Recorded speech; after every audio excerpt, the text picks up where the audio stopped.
Et salut à tous et on se retrouve pour cette troisième partie d'ouverture de display complet d'Ixalan. Donc on n'a pas entamé beaucoup le display parce qu'on a pris beaucoup notre temps sur les premiers boosters pour parler un peu des communes, des Unco et tout ça. Mais je vous invite à aller voir les deux premières parties si vous ne l'avez pas fait, puisque là du coup vu qu'on a déjà vu pas mal de communes et d'Unco comme je viens de le dire, on va moins passer de temps dessus. Voilà. Donc c'est parti, on enchaîne avec le booster suivant qui est parti, voilà, qui s'est sauvé. Donc je pense qu'il doit contenir une excellente carte, puisque sinon je vois pas pourquoi il se serait sauvé comme ça. Voilà, allez, on enchaîne. Alors c'est parti. Alors comme je vous le disais, voilà, ça on a déjà vu, donc on passe. Ça on n'a pas vu, je crois, donc ça coûte 3, c'est une 1-2, ça a le vol, quand elle arrive en jeu, elle explore, donc potentiellement une 2-3 vol pour 3, ok. Je sais plus si c'est possible qu'on l'ait vu, je me rappelle plus, il me semble pas. On continue. Oula, donc le Brandon de la flotte des grands fonds pour 2, et c'est une 2-2, et elle a un effet qui coûte 2, et quand on le fait, elle va pouvoir se booster de +1, +0 jusqu'à la fin du tour, un peu comme les dragons en fait. Donc pourquoi pas. Ok, ça me va. Ça on a déjà vu, ça aussi, ça non. Pourriture envahissante, pour 5 on détruit le terrain ciblé et son contrôleur perd 2 points de vie en plus, voilà, parce que c'était déjà pas assez violent de lui casser un terrain. Donc ouais, pour 5, ok, pourquoi pas. Je suis pas fan des jeux casse-terrain dans tous les cas, donc bon, ça on a déjà vu, ça aussi. Ah, carte élément de l'histoire, et ce sera la carte numéro 5, donc c'est un peu la fin de l'histoire. Oh, on va se spoiler. Pour la première fois de sa vie, Vraska tenta d'empêcher un décès. Serait-elle devenue gentille? Ah oui, on a Jace qui tombe d'une cascade et Vraska qui essaye peut-être de le sauver. Voyage périlleux, d'accord, ok. Donc pour 2, renvoyez un permanent non terrain ciblé que vous ne contrôlez pas, donc un de votre adversaire bien sûr, dans la main de son propriétaire, et si son coût converti de mana est inférieur ou égal à 2, regarde 2. Donc ou bien vous renvoyez dans sa main un gros truc, mais c'est tout, ou bien vous renvoyez un petit truc et vous faites un regard 2. Ok, la carte est plutôt intéressante, je pense que les joueurs de bleu apprécieront. Voilà. Et puis ça promet pour l'histoire, ça me donne envie de voir l'histoire. Vraska serait peut-être devenue gentille. En tout cas, elle a l'air d'apprécier Jace, parce qu'elle a l'air d'essayer de le sauver. Et Jace a l'air de mourir. Oh non, le pauvre. Bref, on continue. Ah yes, le maître chasseur d'Otopec, et pas de Lysalana, parce qu'il y a un maître chasseur de Lysalana, mais c'est pas du tout pareil. Bref, il coûte 2, c'est une 1-2, et c'est l'autre carte qui nous fait coûter nos dinosaures moins cher, donc de 1, donc c'est cool, et en plus il peut s'engager pour donner la célérité à un dinosaure, donc c'est pas une carte morte comme l'autre, qui est juste une 0-3. Celle-ci, elle nous fait coûter nos dinosaures moins cher, elle va pas forcément attaquer ni bloquer, mais elle pourra plus tard donner la célérité à nos dinosaures, donc c'est plutôt une carte très intéressante, je trouve. Et donc, première rare de cette troisième partie, attention, on aura le droit à une autre carte recto verso, on en a déjà eu plusieurs, on a déjà eu un artefact, on aura un deuxième artefact, et ce sera la carte au trésor. Tout bêtement, voilà, c'est une extension où on parle de pirates, voilà, forcément, aïe, il y a la carte au trésor. Donc ça coûte 2, un artefact. Ok, on le pose. Et puis une fois qu'il est posé, on peut payer 1, on peut l'engager pour faire un regard 1. Puis on met un marqueur repère sur la carte au trésor, et ensuite s'il y a au moins 3 marqueurs repères, on peut les retirer, on n'est pas obligé, pour la transformer et créer 3 jetons trésor. D'accord, très bien. Et donc si on la retourne, ça devient tout simplement la crique au trésor, moi j'aurais dit l'île au trésor, mais bon, pourquoi pas, et ça peut tout simplement nous faire ajouter un mana incolore, ou bien on sacrifie un trésor en l'engageant et on pioche une carte. Donc nos trésors qui nous mettent du mana, on peut décider si on le désire, si on préfère, de les transformer en une carte piochée, donc pourquoi pas, et c'était la rare, voilà. Et on a une carte en plus récapitulative des cartes recto verso. On a une foil, yes. Je me demandais quand est-ce qu'on allait piocher des foils, c'est le cas. J'ai une carte qui est coincée, ok, pas de problème, attendez, juste, je me permets, voilà, c'était pour faire un peu de place. On a un jeton dinosaure 3-3, qu'on va se mettre là, et donc ouais, tiers double en foil, c'est cool. J'ai pas remarqué qu'elle était foil, parce que, encore une fois, mon éclairage fait que le foil ressort pas trop. Mais c'est cool, tiers double, ok. Faut que j'arrête de toucher ce micro, c'est un truc de malade. Allez, on continue. Avec une autre carte. Un autre booster, tout simplement. Donc ouais, on a pioché une foil, on a pioché des Unco corrects, mais pas forcément de super rares pour le moment. Donc, en harmonie avec le vent, ça coûte 2, on enchante une créature, elle gagne plus de et le vol, c'est plutôt fort, j'aime bien. Énervement, on a déjà vu, bien sûr. Alors lui, on l'a déjà vu aussi, bien sûr. Elle aussi, lui aussi, lui aussi. Lui, non. Alors, surineuse de la flotte des grands fonds. On a beaucoup de trucs de la flotte des grands fonds. Ça doit être très rapide à écrire en anglais, en fait, et très long à écrire en français. Bref, ça coûte 4, c'est une 3-3, humain et pirate, bien entendu. Et quand elle arrive en jeu, on peut détruire une créature ciblée qu'un adversaire contrôle qui a subi des blessures ce tour-ci. D'accord, donc on peut aller venir achever une créature. Ça me paraît plutôt correct. Voilà. Admettons une grosse bête qu'un adversaire aurait posée, vous attaquez, il bloque un de vos petits pirates avec sa grosse 10-10 piétinement, hop, vous jouez ça et ça vient le tuer, donc pourquoi pas. Ensuite, plongée, ça coûte 1 bleu, la créature ciblée que vous contrôlez va gagner plus 0, plus 3 défense talismanique jusqu'à la fin du tour, donc clairement une carte de protection, donc c'est cool, et l'illustration est encore une fois très sympa. Le tir double qu'on vient de voir, un terrain, voilà, mon champ de ruines, super, donc un terrain non base, un terrain unco, qui peut nous ajouter du mana incolore, ou qui peut aussi, en payant 2, en le sacrifiant et en l'engageant bien sûr, on peut aller casser un terrain non base ciblé qu'un adversaire contrôle, et ensuite chaque joueur va chercher dans sa bibliothèque une carte de terrain de base, et la met sur le champ de bataille, et mélange ensuite sa bibliothèque. Donc en fait c'est moins fort que d'autres cartes similaires dans la mesure où on est obligé de payer 2 pour déclencher son effet, mais par contre l'avantage c'est que après on n'est pas avec un terrain en moins. Souvent c'est on l'engage, on tue un terrain adverse, et l'adversaire peut aller chercher un terrain de base pour le remplacer, mais nous on a perdu un terrain en fin de compte, que là non, c'est chaque joueur, donc la carte m'a l'air plutôt intéressante, voilà. Ensuite, quartier maître, Morneuil, très bien, donc le nom est moche, mais la carte, ok, donc c'est aussi un pirate, d'accord. Plus un corsaire, je dirais, pour le coup. Mais bon, bref. Pour 4, on a une 2-2, quand elle arrive en jeu, on peut chercher dans notre bibliothèque une carte d'équipement ou de véhicule, la révéler et la mettre dans notre main. Ok, pourquoi pas, ça m'a l'air plutôt correct. En vrai, 4 pour une 2-2, ouais, ok. Pourquoi pas, à voir. Oh, croc de sabre enragé, donc un gros dinosaure comme on les aime. Alors j'aimerais bien en piocher d'autres, des gros dinosaures, mais pas sur le slot de la Unco, mais plus sur la rare ou la mythique. Bref, ça coûte 5, c'est une 5-5 piétinement comme on les aime, et quand elle arrive en jeu, il inflige une blessure à chaque autre créature. Donc tous les petits machins qui traînent, eh ben ils vont passer un sale quart d'heure, et il n'y a que les grosses bébêtes qui vont survivre, donc c'est cool. Ensuite, rare ou mythique, rare, et ce sera bannière du vainqueur, donc pour 5. Donc au moment où ça arrive en jeu, on choisit un type de créature. Les créatures du type qu'on a choisi, ils vont toutes gagner plus 1 de manière constante, donc ça c'est plutôt pratique.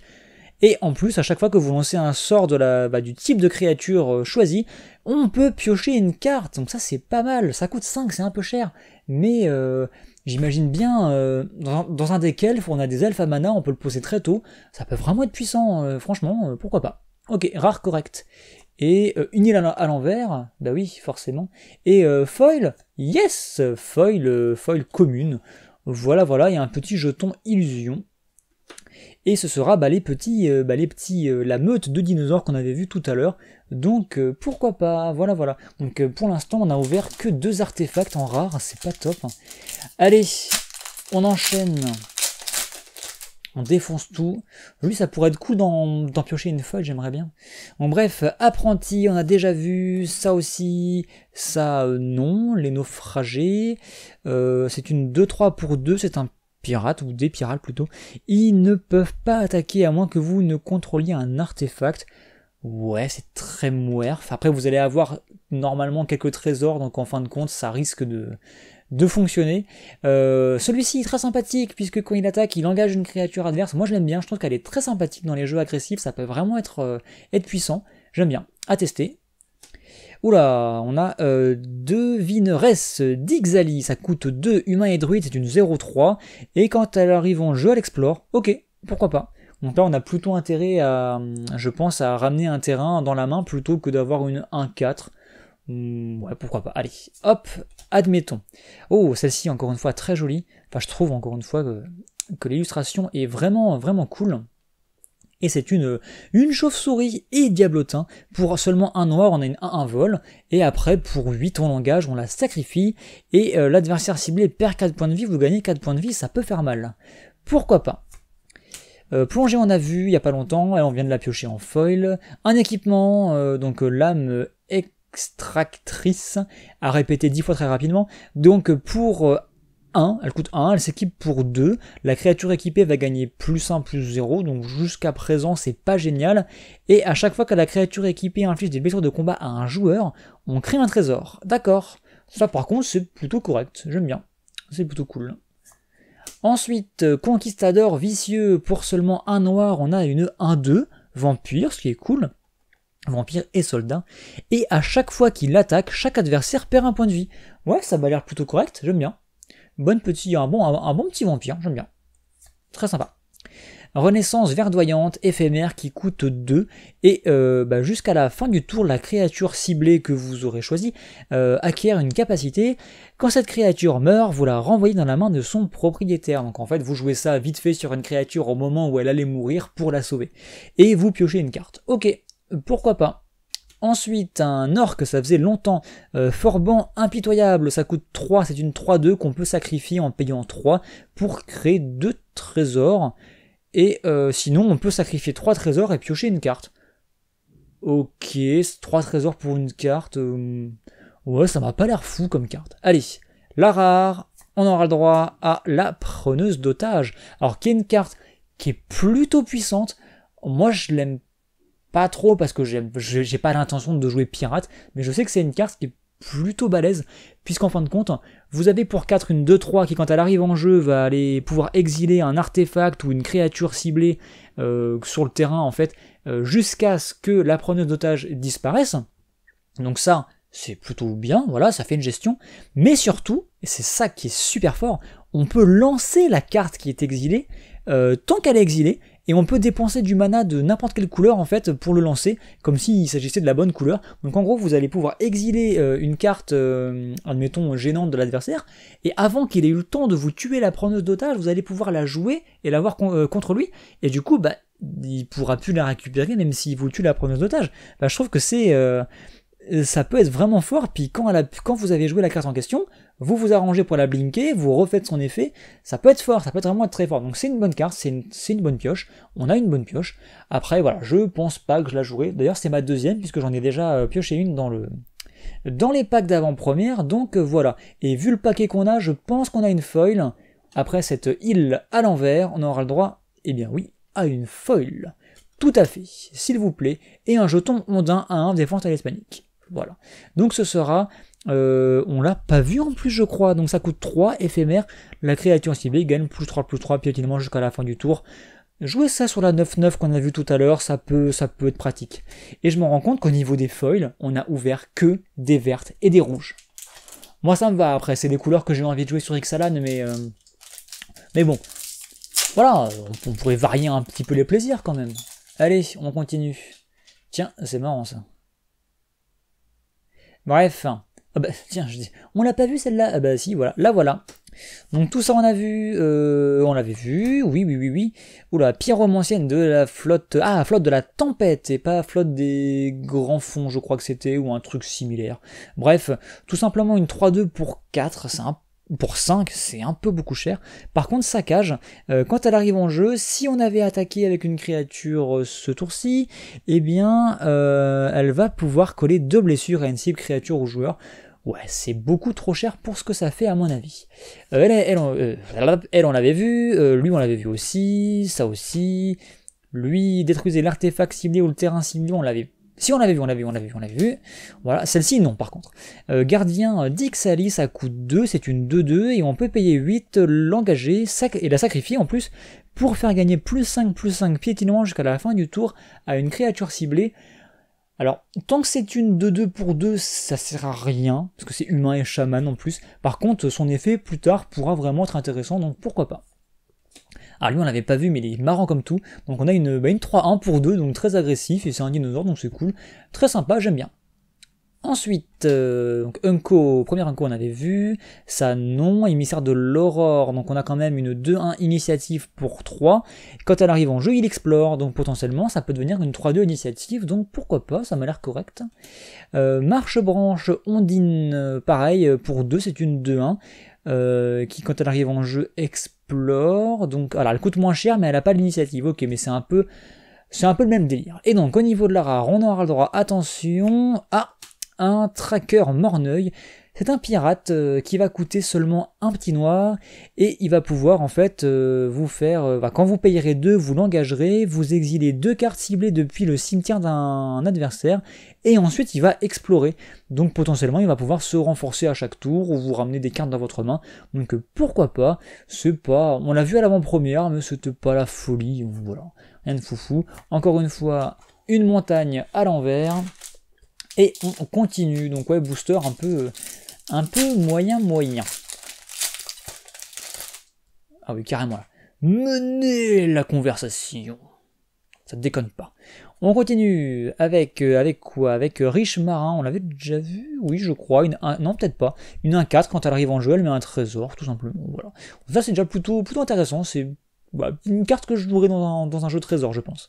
Ensuite, ça on a déjà vu, ça aussi, ça aussi, ça aussi, ça aussi, ça aussi, ça aussi, ça aussi. Donc on va commencer à être beaucoup plus rapide sur les communes, donc ça fait plutôt plaisir. Et qu'est-ce qu'on a? On a, ah oui, la fameuse, celle-ci, qu'est-ce qu'elle était sale en avant-première. En plus elle est super jolie encore une fois. Donc on a une 4-4 flash pour 5. Et rage, donc dès qu'elle subit des blessures, elle va mettre un petit marqueur +1/+1 sur elle.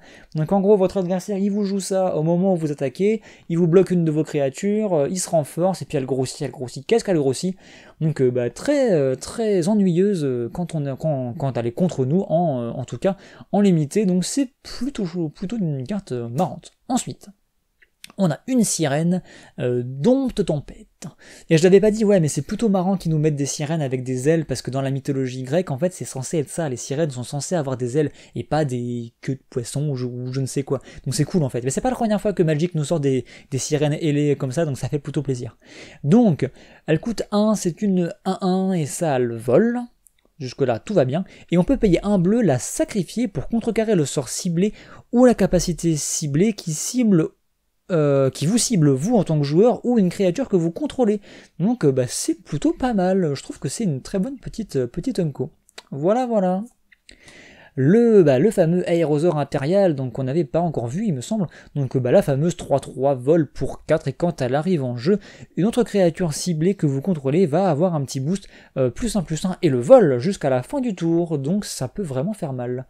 Donc c'est cool, il ne manque que le flash et ça aurait été parfait mais bon.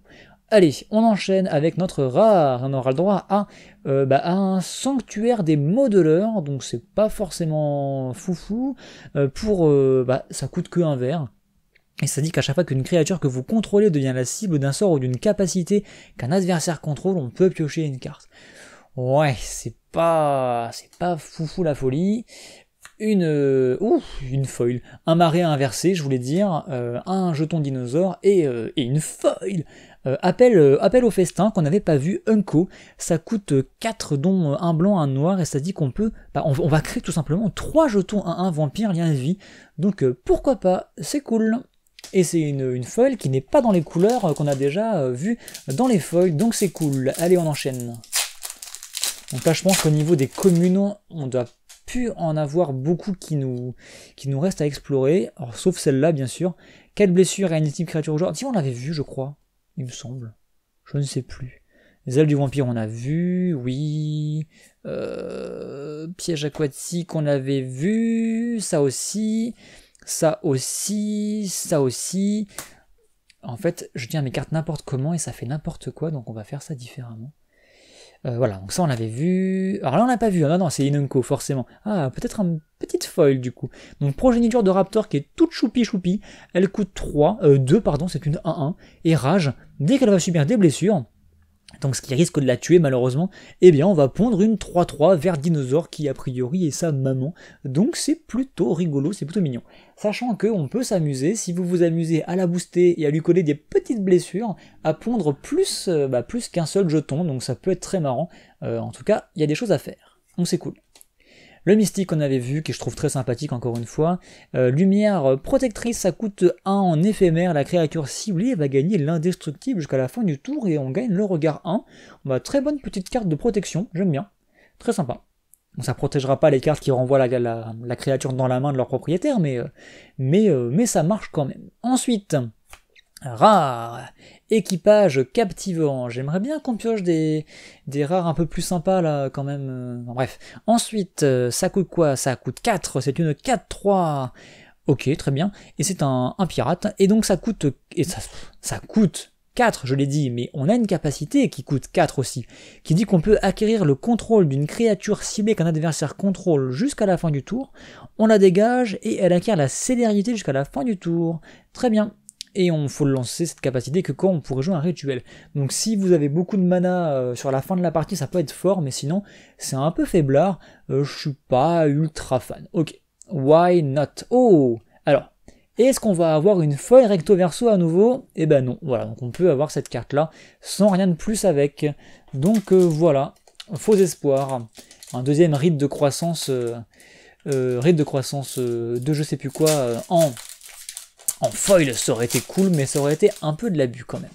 Allez, on continue. Donc, allez, on va essayer de faire ça bien. Ça, on a vu. Tout ça, on a vu aussi. Enjambeur de vent, 3-3 flash vol pour 5, on n'avait pas vu. Encore une fois, magnifique. Hein. C'est cool. C'est cool, c'est cool. Ah, elle, on l'avait pas vu non plus, mais bon, on l'avait vu dans les cartes d'avant-première. Donc, un set pour 4, tout bêtement. Un petit mur. Voilà, mais non, on n'a pas vu tout ça. Elle coûte 1, c'est une 1-1, et pour 4, elle met un marqueur +1/+1 sur elle-même. Donc pourquoi pas.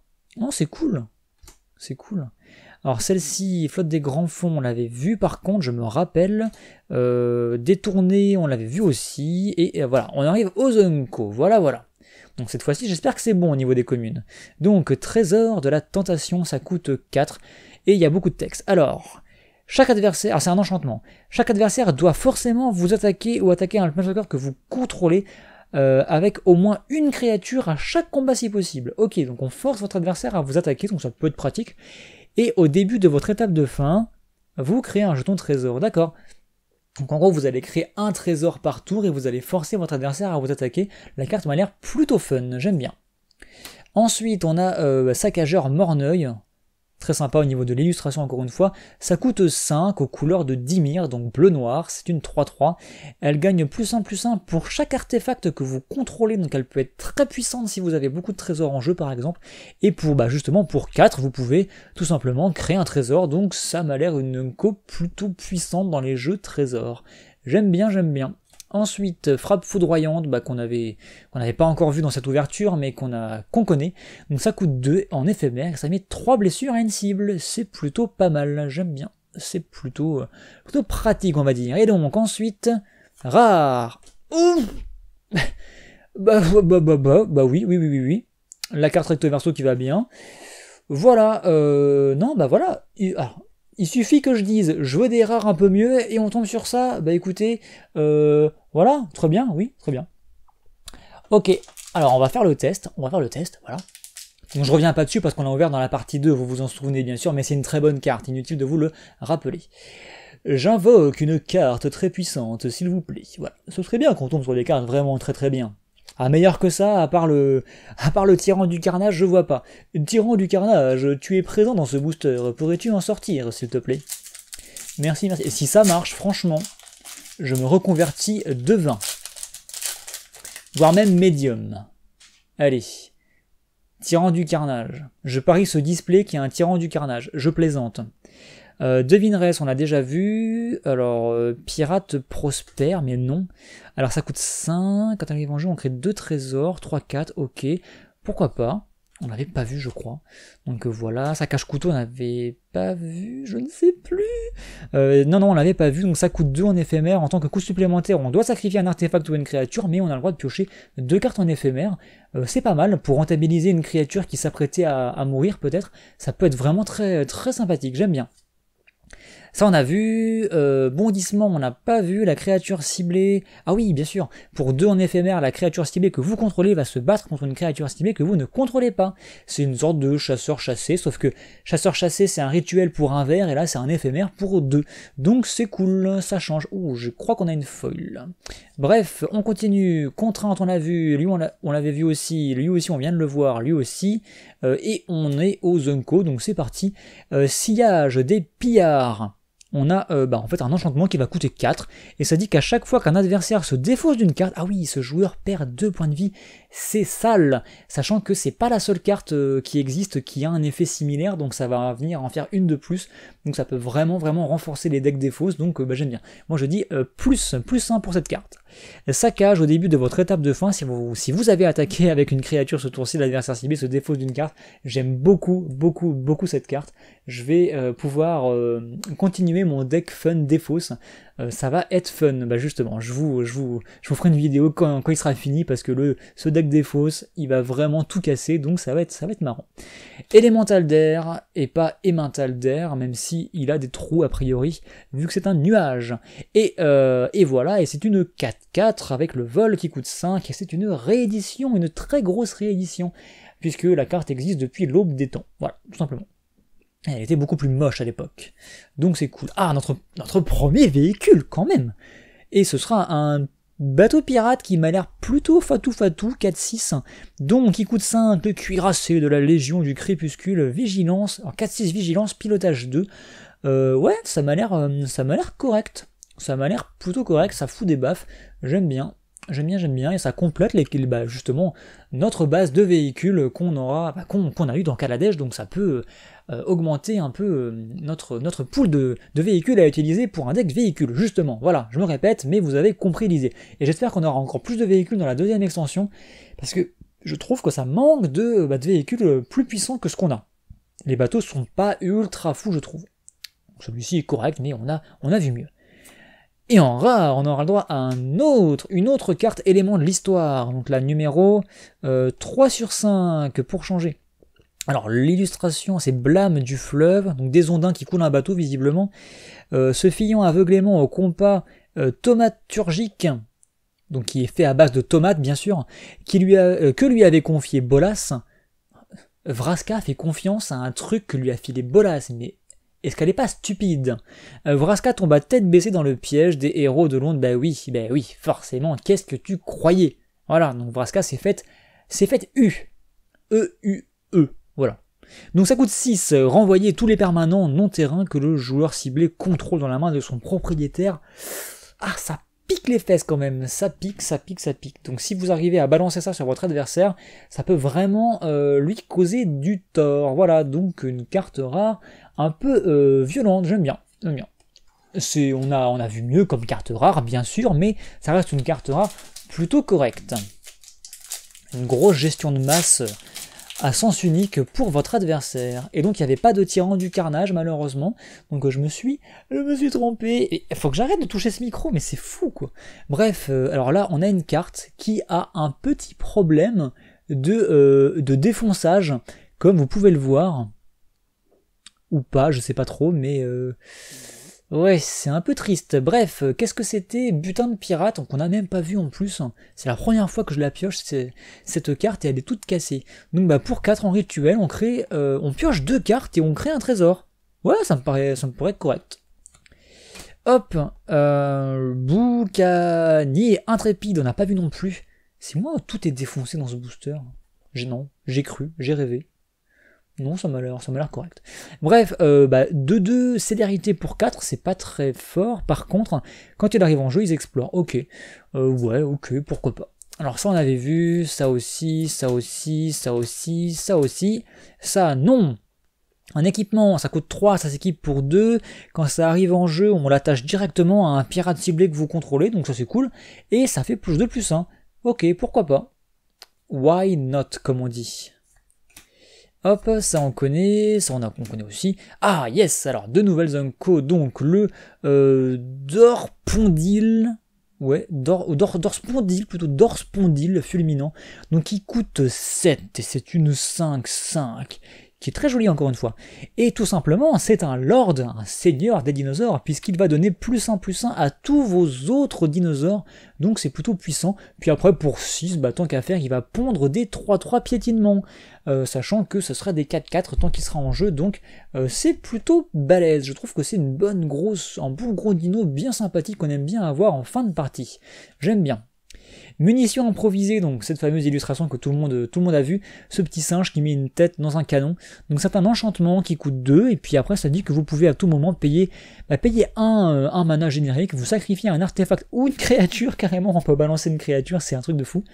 Et ça va coller une blessure à une cible créature au joueur.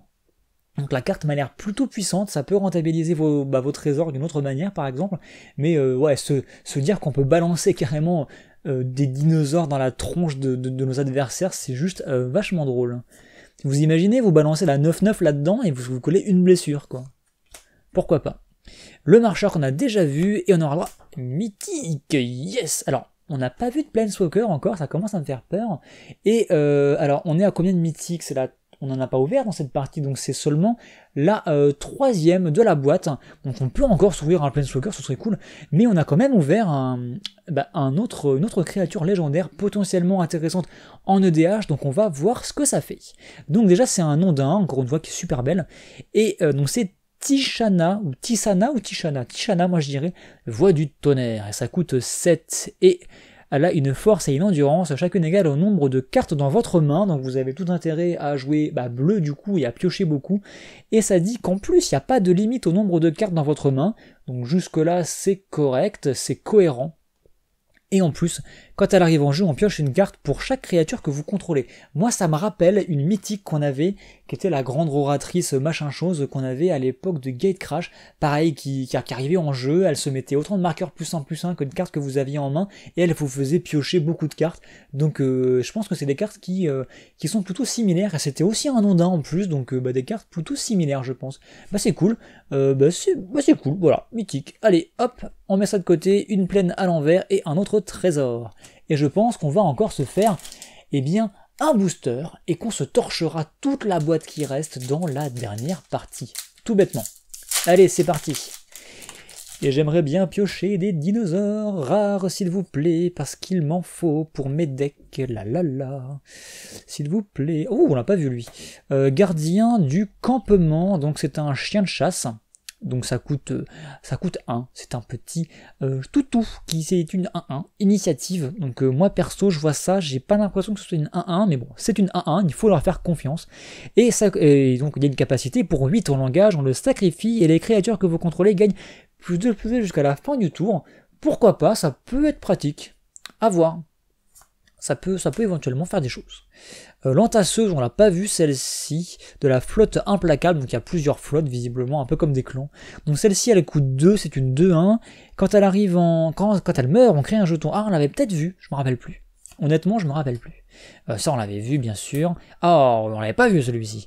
Donc le brotodonte belligérant, dont je vous en avais déjà parlé encore une fois, elle coûte 7, c'est une 4/6, et elle dit que les créatures que vous contrôlez, donc uniquement les vôtres, que vous contrôlez, attribue un nombre de blessures de combat, uniquement de combat, égal à son endurance et pas à sa force. Autrement dit, quand vous avez votre 1/7 de tout à l'heure qui attaque, et qui elle se fait bloquer ou quoi que ce soit, ou même elle se fait pas bloquer, elle va coller 7 et pas 1. En fait, on fait comme si sa force était son endurance. Donc c'est plutôt pas mal. Donc bien sûr, c'est un clin d'œil à Doran, la tour du siège, qui est une carte qu'on ne présente plus, que tout le monde connaît, et qui avait qui a un effet très, très similaire. Voilà, je vous laisse vous renseigner. Donc carte sympathique, mais qui est un peu chère du coup pour bénéficier de son effet. En fait, ce qui est bien avec Doran, c'est qu'il coûte 3, du coup on a son effet direct. On peut construire un deck avec ça, que là elle coûte 7, donc le temps qu'on arrive à utiliser cet effet là, il est déjà un peu tard. Bref, Ensuite, ruine du navigateur, on l'avait pas vu celle-ci, enchantement pour 3, et qui dit que en fait on a le saccage, donc au début de votre étape de fin, si vous avez attaqué avec une créature ce tour-ci, très bien, et bien l'adversaire ciblé doit mettre les 4 cartes du dessus de sa bibliothèque dans son cimetière, donc c'est une carte qui va meuler votre adversaire si vous avez attaqué à chaque tour. Ouais, bof. Le Chupacabra, on l'avait déjà vu, et on aura le droit, attention, à une rare, une rare qu'on trouve dans le deck de Planeswalker de Jace. Donc pas forcément une carte très difficile à se procurer, malgré tout c'est un poisson, mais plutôt un gros poisson, puisque c'est quand même une 6-6 pour 7, et qu'elle dit qu'à chaque fois qu'elle attaque, le joueur ciblé, donc qu'on choisit, met la moitié des cartes du dessus de sa bibliothèque arrondie au supérieur dans son cimetière. Donc les jeux meules vont apprécier, je suppose. Voilà. Hop, et hop, rien de plus. Et je sais plus ce que j'avais dit, mais je vous propose qu'on s'arrête là. Et c'est déjà pas mal. Donc, pour récapituler, on a pioché de vraiment bien une deuxième rite de croissance. C'est Ditlimoc, donc c'est un peu moche, mais voilà. Deuxième rite de croissance, donc ça c'est vraiment très très bien. Mais sinon, on a pioché quand même une mythique ici, qui est sympathique aussi. Et on a pioché la preneuse d'otage, ici, qui était vraiment sympathique.